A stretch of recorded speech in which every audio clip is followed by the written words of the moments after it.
As most of you know, right, Duke Energy is probably one of the largest energy holding companies in the United States.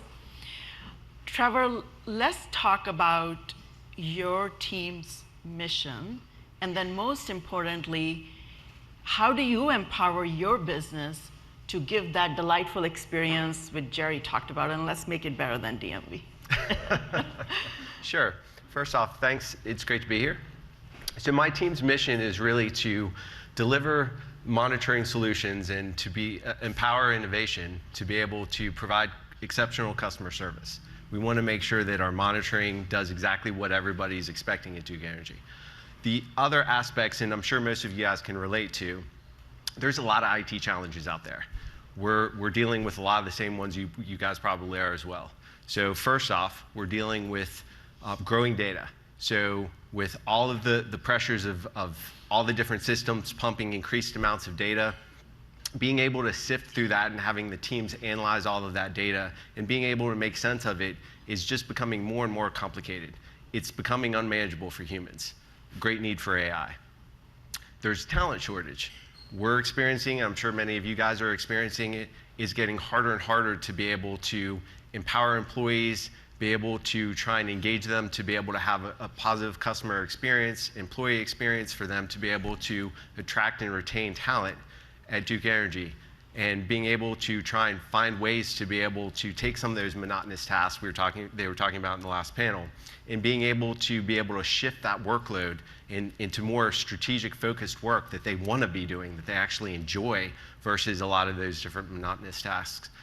And just being able to try and take a lot of the different pieces that they're currently working on and trying to make sure that they're not bogged down by the alert fatigue, they're not bogged down by false positive alerts, all of these different things that are hammering them all the time. We want to be able to try and make that a more positive experience for them. No, that's great, right? And you just talked about AI and machine learning and such, right? That's a journey. As we heard in the previous panel, it's the trust aspect of it. Can I really go push that button? And then who is going to be responsible? So share, Trevor, you yourself and your team has been partnering with IBM.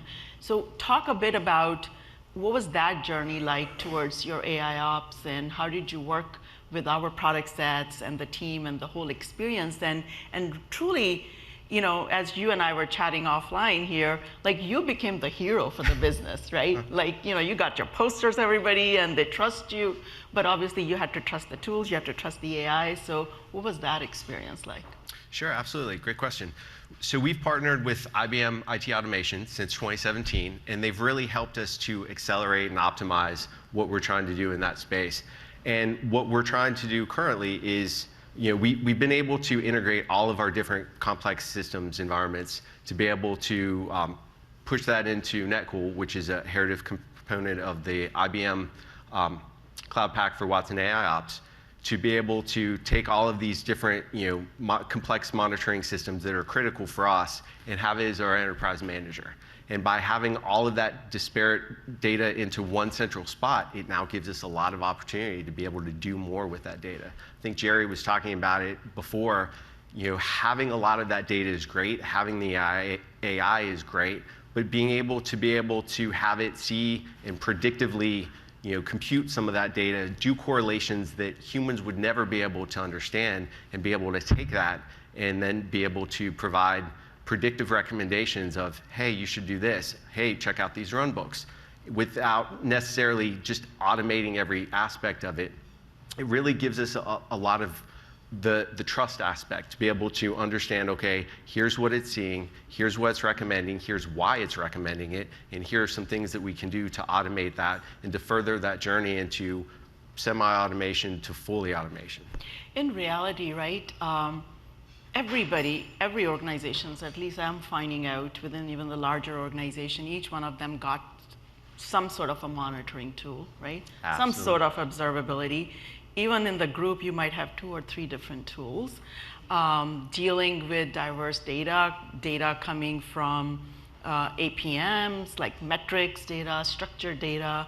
There's a lot of data sitting in logs, unstructured type of data, right? You got to bring it all together. How was that experience? First dealing internally because you don't want to rip and replace. Absolutely. Everybody got their budgets. You got to have some sponsorship. So how did that work in Duke Energy? So there's a lot of aspects to that. So one of the big things, just exactly what you're talking about, everybody's got to have 20, 30 different tools across different groups and different niches within different organizations. And the great thing about something like NetCool is you can bring all of that data together. You can bring that data together and you can allow it to do that analyzation, that correlation, and give you the options for the remediation to be able to do more with it. One of the most powerful things for us, speaking of all those kind of legacy historical monitoring tools, one of the biggest things we did, Jerry talked about it in the previous panel, was the fact that automation's been around forever. We've had monitoring tools that they will monitor and they'll kick off scripts, and that's great, and we're now automated and we're perfect. Unfortunately, the biggest problem that we had with that was it was a black box. So maybe your developers had flipped verbose mode on and it's filling up all of your logs, and all of a sudden what used to be cleaning up once a week was now cleaning up 5 times a day. Or maybe you had a change in one of your applications and it's crashing and burning all the time, but you don't see any of that. It's completely masked. So shifting the monitoring tools to do exactly what they're good at, monitoring, and pushing that into NetCool. NetCool gives us the ability to leverage our automation frameworks to now start using that to actually do the automation. And from that, we have visibility, both from the NetCool aspect as well as those automation frameworks, to all of a sudden see how often are those automations running, what changed in the environment, what events are flowing through, and best of all, what the success rate of those automations are. And the predictivity, right? What you can really see, and what's the quantifiable stuff, like reduction of alerts, fatigue, getting waken up like 2 in the morning? In the middle of the night, all of that good stuff. It starts getting better and better. And there's so many other aspects of NetCool that we've really been using. One of the more probably prominent ones that we've been leveraging has been scoped event grouping. Scoped event grouping allows us to take lots of different disparate data across multiple channels and be able to consolidate that together. So whereas a team may have gotten 200 alerts before, they may only get 1 or 2 now. And it gives them the ability to be able to understand it, and they have control. Once again, it's that whole building out trust to be able to define what constitutes what my time frame is, what things need to be scoped together to make sure that it's meeting their exact needs. How does that translate into your line of business? What did they see? Because I was sharing with you, right? I'll tell you all. I was talking with Trevor earlier, and I said, look, there was this one other organization. They had an outage. 2 in the morning, I was on the call with them because they were using some parts of our software. And as I logged into the WebEx, there were 100 people. I'm not even kidding. 100 people from the entire organization, and the boss was going one by one through everybody. The database folks were there. Application guys were there. Everybody said, my system's showing fine. I'm fine. Right? He was going around, and once you find out what the root cause is, a lot easier to discover. So what's the perspective of your solution, what you put together, Trevor, feedback from the business? So one of the benefits of NetCool is it allows all of the respective data to come into one central spot. So you have your networking guys with their networking stuff, and your database guys, and your middleware guys, and so on and so forth. Instead of them just going around on the call saying, yep, our stuff's good, our stuff's good, our stuff's good, you can now see all of that data in one central spot to be able to have a better visibility of saying, oh, well, I see there's some issues over here. Have you guys looked into that? So everyone's more on the same page.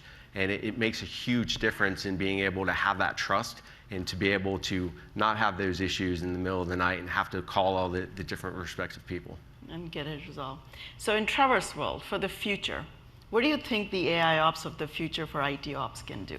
That's a great question. And so the ability to be able to develop those autonomous systems that are really able to be self-managed. But not only that, the AI itself is going to be able to continuously look in your environment and see what's going on and be able to learn and scope from that, to be able to really dynamically make real-time adjustments in your environment for you to optimize both costs as well as your IT performance. That's where the future's headed. and it's going to be really, really powerful, and I'm very excited for it. Thank you, Trevor, and we're right on the dot here. Thank you all, and I think one of at the closing, what I can say is, look, we got a lot of AI-powered solutions here. You just heard from Trevor how Duke is using it. We in IBM would really meet you wherever you are in your journey of AI ops, right? This takes time. We want to have you focus more on innovations and less on troubleshooting. Thank you, Trevor. That was great. And I'm going to pass it back to Janet.